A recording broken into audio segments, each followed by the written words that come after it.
உடம்புல சத்தே இல்லை, ஹீமோகுளோபின் அளவு கம்மியாக இருக்குது. என்னதான் சாப்பிட்டாலும் உடம்புல ரத்தமே ஏற மாட்டேங்குது, கை கால் எல்லாம் நடுக்கமாக இருக்குது, சத்தே இல்லாமல் இருக்கா. அப்போ உடனே நீங்கள் இதை வாங்கி சாப்பிடுங்க.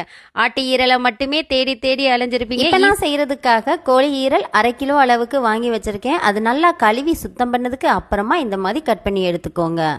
இப்போ கடாய் ஒன்றை ஹீட் பண்ணிவிட்டு ஒரு 4 டேபிள் ஸ்பூன் ஆயில் விட்டுக்கோங்க. நல்லெண்ணெயாக இருந்தால் ரொம்ப நல்லது.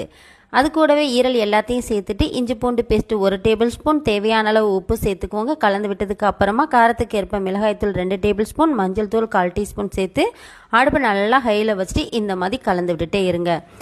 ஈரலில் இருக்கக்கூடிய தண்ணியெல்லாம் நல்லா வற்றி வரட்டும். வற்றி வந்ததுக்கு அப்புறமா ஈரலும் நல்லா வெந்திருக்கும். லாஸ்ட்டாக மிளகு ஜீரகம் சேர்த்து அரைச்சிட்டு 1 டேபிள் ஸ்பூன் சேர்த்துருக்கேன். அது எல்லாத்தையும் சேர்த்து நல்லா கலந்து விட்டுட்டு அவ்வளவுதாங்க.